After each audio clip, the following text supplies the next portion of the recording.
I'm a pretty easygoing person. I'm a person who likes changes in life, changes that I choose. But what happens when we have a major change in our life that we didn't choose? It comes suddenly. It changes everything we're dealing with in life. Well, about 20 years ago, we had an episode in family, not to throw anybody under the bus. We had an episode where a family member, a couple, went missing. Well, they didn't go missing at first, actually. They were having challenges, major challenges, and their children were taken out of their home. Well, one day we got a phone call. And we hadn't really seen this family, very much in a long time.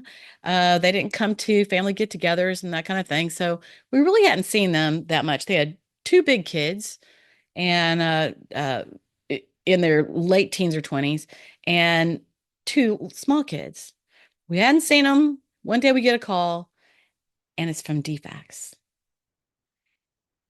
And basically I mean, like nobody asked or my husband made the decision without me. Like usually we make decisions together, but suddenly we were going to have two children. And our kids were big. They were teenagers, and the responsibility, the parental responsibilities were getting less and less. Life was getting easier. I was doing my own thing. And I mean, like, suddenly the next day we were in court and we brought home two little boys, two poor little children who it's not their fault, but it changed everything in my life. And I will say that I'm a person who I want to do good by people, but I was so miserable because a change in life had come that I didn't get to choose and I didn't get to have any say in it, but I was responsible for what was going to go on. And that meant taking care of children again. And I love kids. And the thing is, people would say to me, "Oh, you're so great for doing that." But I felt so rotten because, you know, I probably wouldn't have chose to do it. Or at least if I had gotten to have the choice, then maybe I would have done better. And when you're in the middle of that kind of thing in your life, it might be divorce. You didn't choose it, you didn't want it. And I'm going to give you five concepts today. Five concepts of happiness. And here's the thing. If you are high, usually there's one or two. So you're going to choose one or two of these. If one or two of these are the most important things to you, they sound so very simple. But because mine was my top two, then we're going to be sharing these. My top two were freedom of choice. And do you see? I didn't have a choice. And I like fell apart. I'm a pretty together person, but I about fell apart. And also fun and pleasure. So the fact of taking in two kids that I had not chosen at a time when life was getting easy and I had already raised my own kids and I was doing my own thing because, I didn't have the responsibility of small kids anymore. It just about put me under. And so that's what I'm talking about today. Five concepts of happiness. And I want you to find your top two because let me tell you, they make a difference. It's not anything you ever think about, but they make a difference. Once you've figured out yours, figure out your spouse's because these are the things that make an extraordinary marriage. Understanding these things. So, people are searching for happiness. A lot of us have it. I'm pretty happy. But sometimes people think a big house makes them happy or fancy vacations, a new car. Well, don't we all love a new car? But a new car, I need that new car so I can be happy. Hey, if my kids have piano lessons, football, they play baseball, they got dance classes, they're making straight A's. What is success? If I feel successful, am I happy? How many people do you know that are successful and they look like they have it all, but they're still not happy? Well, what happens when you don't get those? You're dissatisfied, frustrated, you feel stress a little more because you don't have a good outlook, you don't have a positive attitude, and there's arguments. There's arguments in your marriage because you're not happy.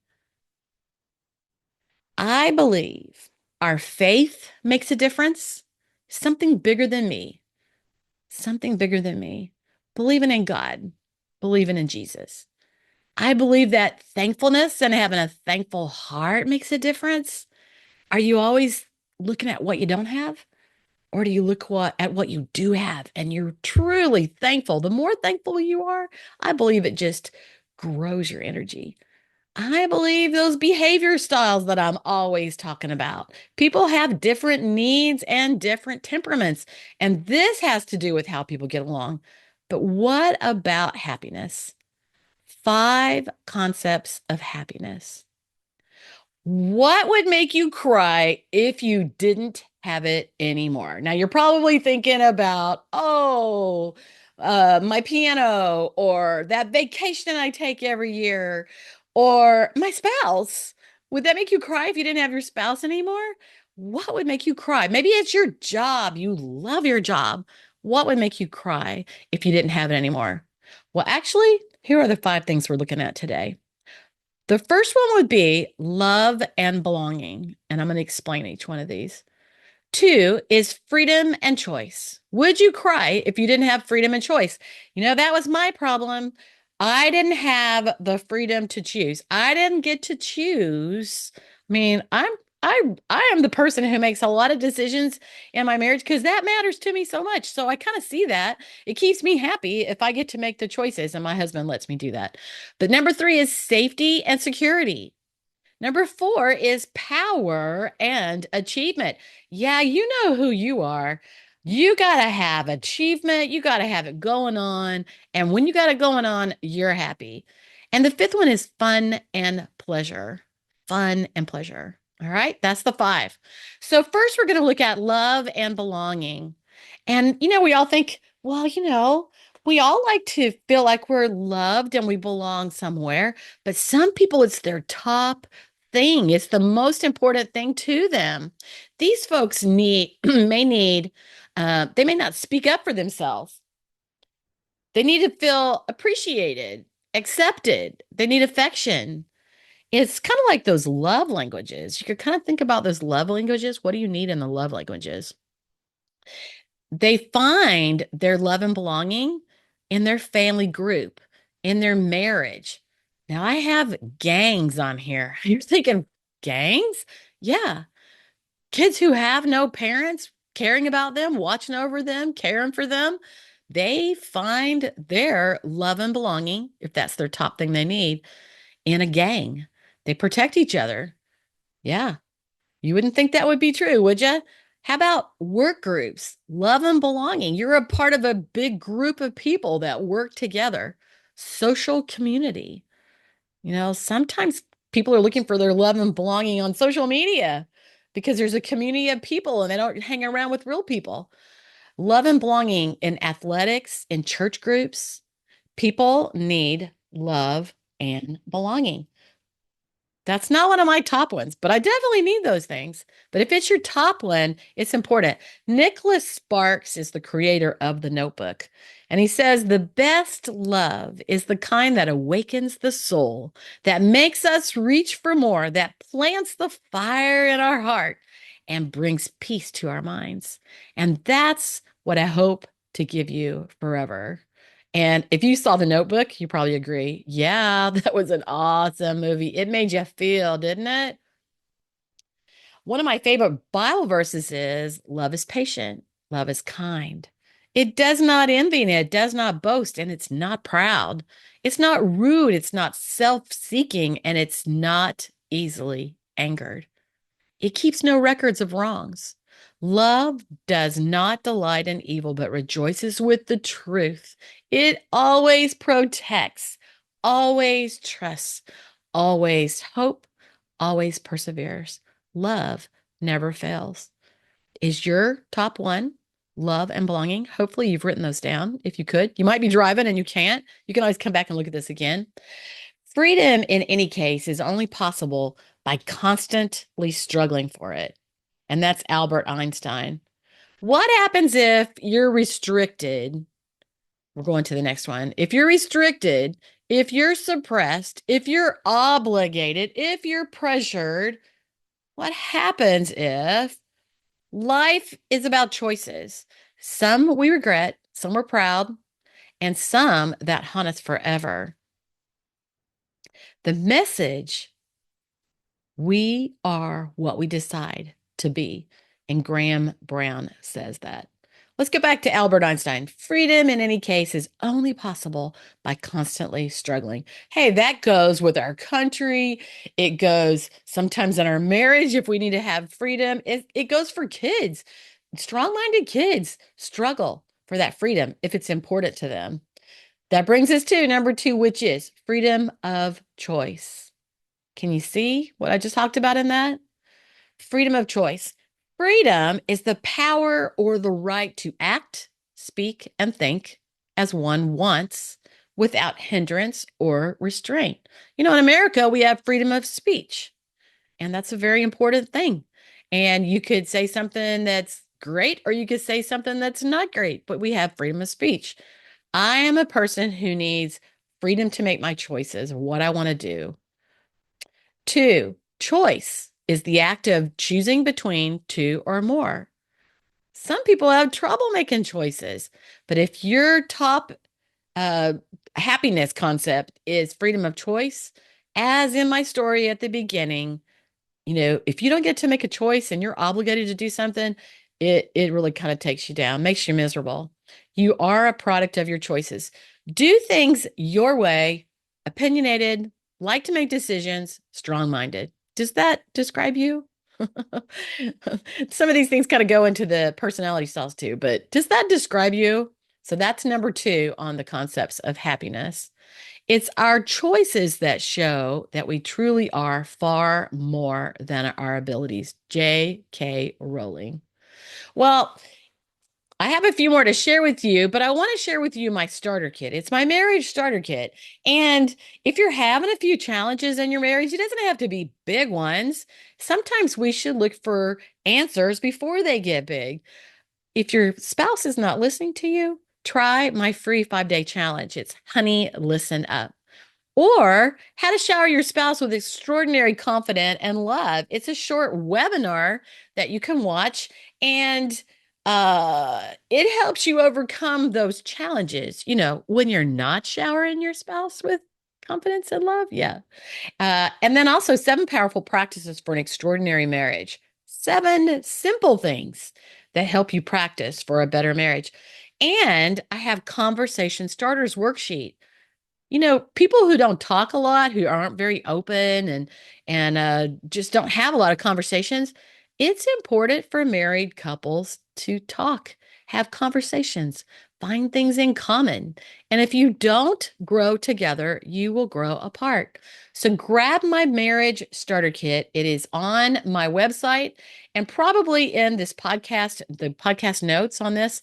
It is at theextraordinarymarriage.com/relationships. Third thing is safety and security. Now, I've been married over 40 years, and I didn't realize this would be one of my husband's top love concepts, top things that make him happy. Or if he didn't have them, he would cry. Not really cry, but if he didn't have them, he would not he would not be happy because he wouldn't feel safe and secure. This is a really important thing for him. And what does that mean? Safety in relationships, And if he didn't have lack of communication with me, he would not feel safe and secure. He wants to know I love him and I'm going to be there for him, right? Safety and security in job. If you lose your job, we had one time through the years where there was a big job change. He didn't lose his job, but it changed over. He didn't get a lot of choice on that, and it changed our income too. And we had to make a lot of changes in our budget in order to manage that. And that just really bothered him for a very long time. Why?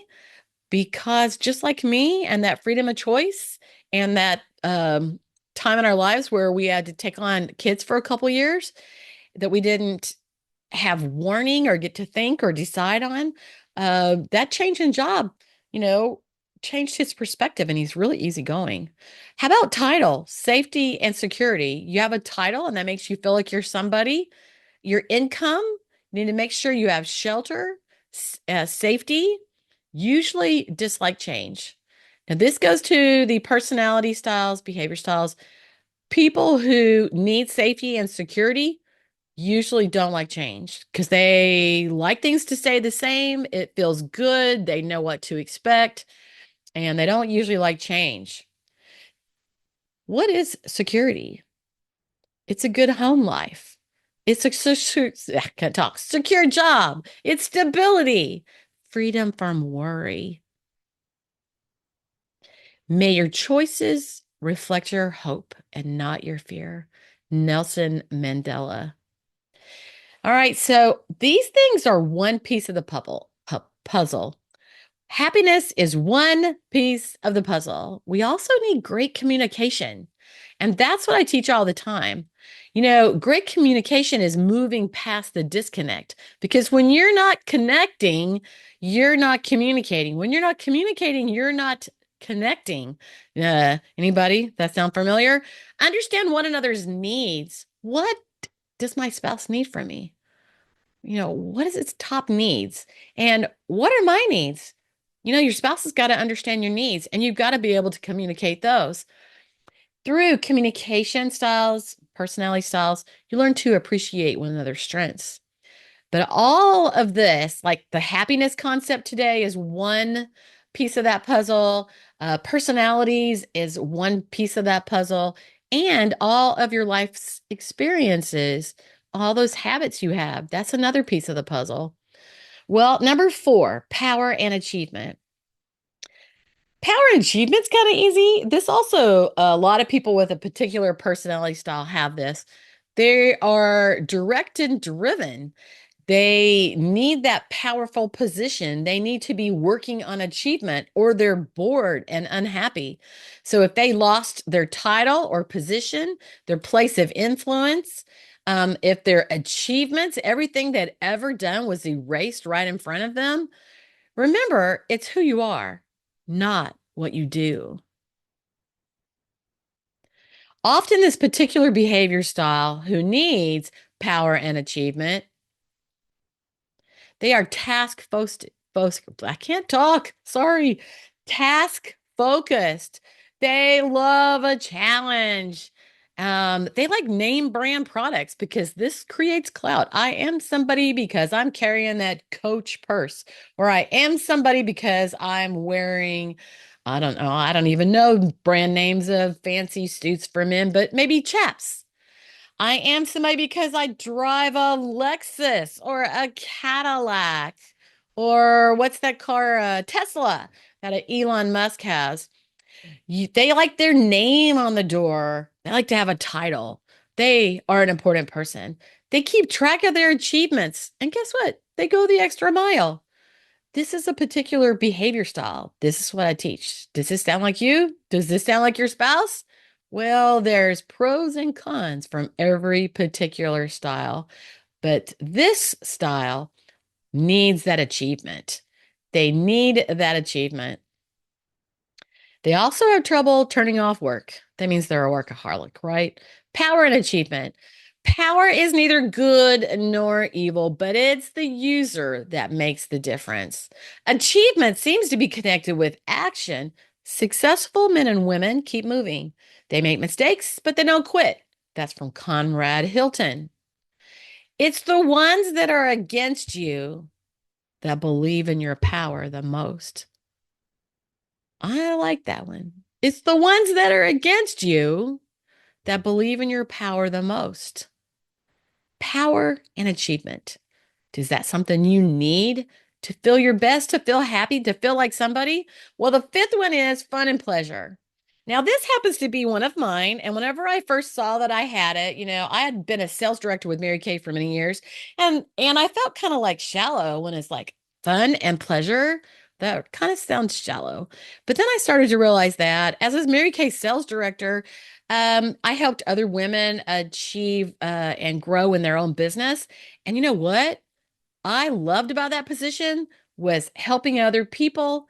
And it was fun for me. And I took pleasure in it, giving them prizes and seeing them achieve. So there we go.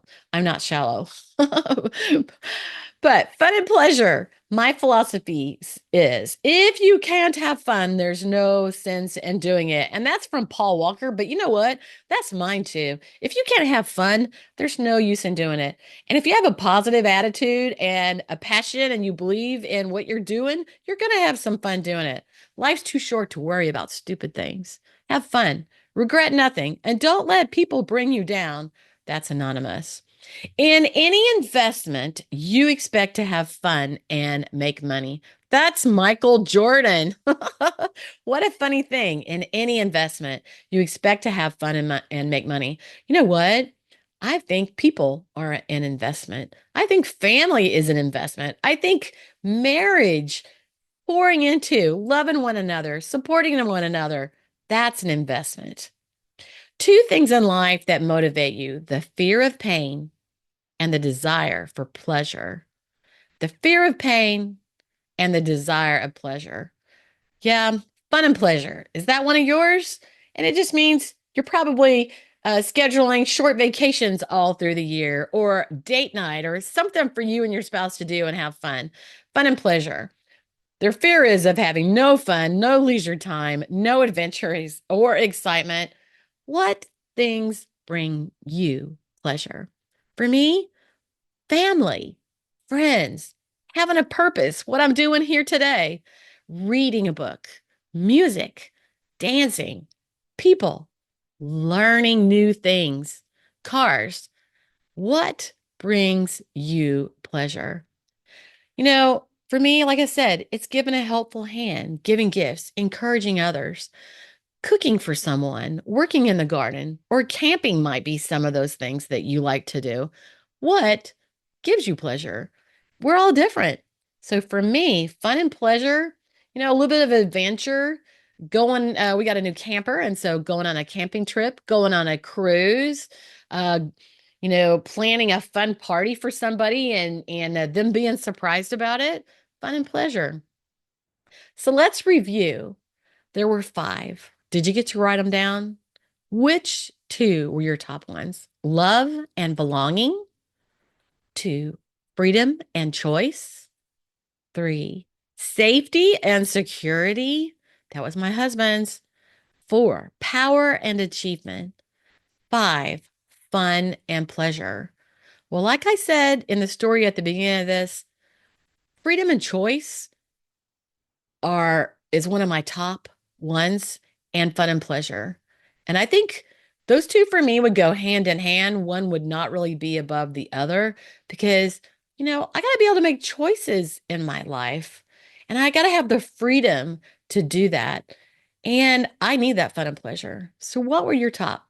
Love and belonging, freedom and choice, safety and security, power and achievement, or fun and pleasure? Ask these of your spouse. You might be surprised. I actually wouldn't have thought my husband's was safety and security, and his second one was actually love and belonging. So look, we have opposite concepts of happiness. But I've been married over 40 years. My name is Connie Durham, and I've had a happy marriage. I'm thankful.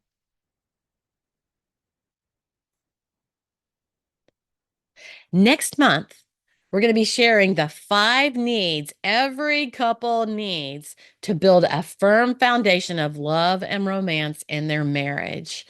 And I'm going to have a new on demand workshop called Rediscovering Your Spouse, where you'll cultivate that understanding, connection, and lasting love that you've always wanted.